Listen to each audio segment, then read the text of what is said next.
Life isn't as complicated as we make it. Most of us are just playing it on hard mode without even realizing it. Consider it the unofficial guide to moving smarter. The quiet tricks, the subtle switches, the type of stuff that they don't teach, but you wish that they had. This isn't about being flashy. It's about making life smoother. These are practical, real-world strategies that upgrade how you move through life. Smart, subtle, effective. Let's break the game down. You know that moment. You finally land after a long flight. You're tired, hungry, phone battery's at 12%, and then you step into this. It's absolute chaos at arrivals. The Ubers are stacked like Jenga. Your ride can't find you. You're dodging suitcases like it's Mario Kart. Now here's the 4D move. Skip arrivals entirely. Tell your ride to meet you in the short-term parking garage. Pod C, level 2, whatever it is at your airport. It's $3 for 30 minutes. But you pull up like a CEO, there's no honking, there's no stress, no crowd, just calm concrete and clean exits. There's a reason high school sports feel legendary in our minds. And it's not just the highlight reels. It's often the camaraderie, the bus rides, those inside jokes, that shared mission that you had. Win or lose, you weren't alone. That pressure, that joy, it doesn't just vanish as we get older. We just forget where to find it. And as adults, a lot of times we stop having teammates. We stop having rivals, and slowly our edge starts to dull. But here's the truth. We don't grow out of competition.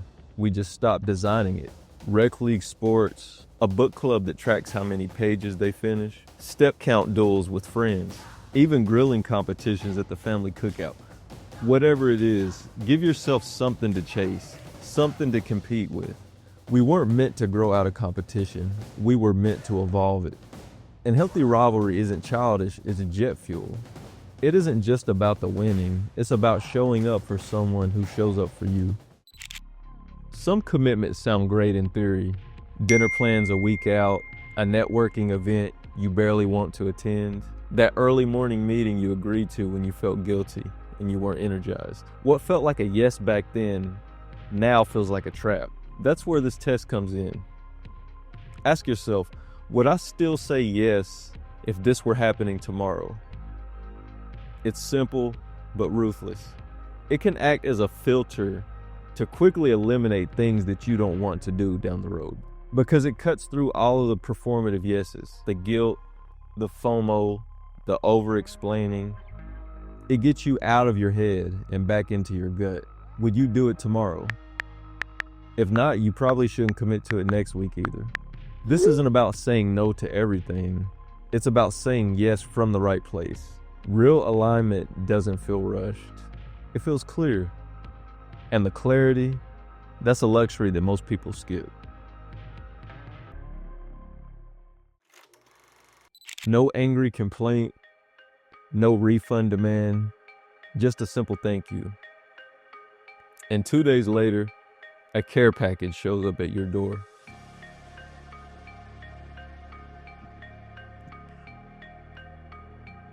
You'd be surprised what happens when you tell a brand you actually enjoy their product. Most people don't do that. And the people who do, many times get free stuff. And it's not a scam, it's not begging. It's just knowing the fine print and using a little bit of grace along the way. Brands oftentimes reward gratitude and loyalty. And the slick ones know how to ask and use it the right way. There's a certain kind of day that you barely remember, but it changes you. You didn't check your phone, you forgot to eat, you looked up and the sun was going down. You weren't multitasking, you weren't chasing likes, You were locked in. You weren't trying to impress anyone except yourself. It goes by many names. Some call it flow state. Athletes call it being in the zone.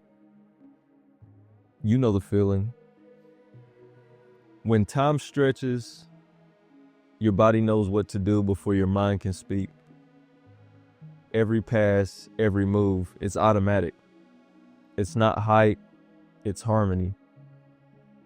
You are fully in tune with the present. Whether you're filming a masterpiece or training for a tournament, there's a moment where doing becomes effortless.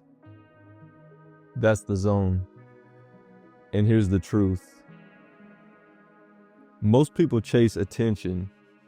4D players chase immersion because attention is rented, but flow state, flow is owned.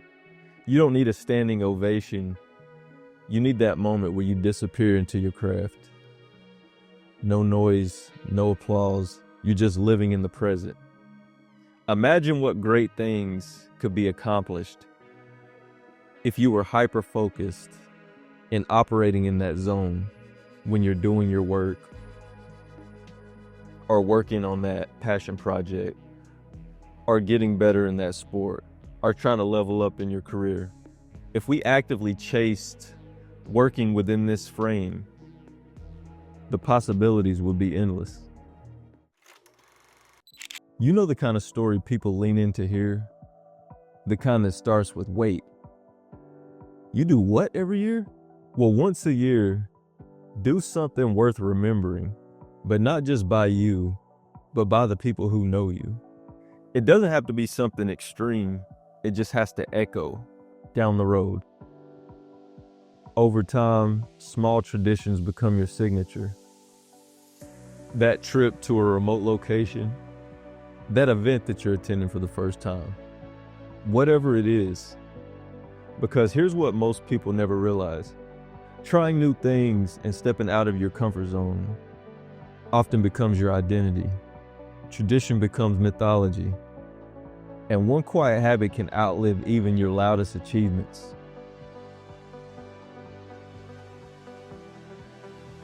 People will forget your posts, your tweets, your outfits, but the way you honored your time here on earth, that leaves a mark. So you should carve out one thing into your year. Try it, protect it, repeat it, let it grow into legend. Because the most 4D thing you could do is build something that time remembers. At some point, you stop asking, does this look good on paper? And start asking, can I breathe in this life? Not everything that sparks is peace. Not every opportunity is a gift. And not every person should have access to your nervous system. We don't talk enough about emotional economics. Because here's the truth. The real cost of anything isn't money. It's what it takes out of you. That gig that pays well but drains your joy, overpriced. That relationship that confuses your gut, overpriced. The version of you who performs to be liked, that's way too expensive. Peace is not passive. It's a stance. It's a boundary that you keep. Because when your life gets quieter, that's when your intuition gets louder. And what used to feel like missing out starts to feel like you dodged a bullet. That should be protected. Because when peace becomes your metric, that's when the game changes. You stop hustling for crumbs and you start choosing meals that don't come with heartburn. If it costs you your peace, it was never worth the receipt.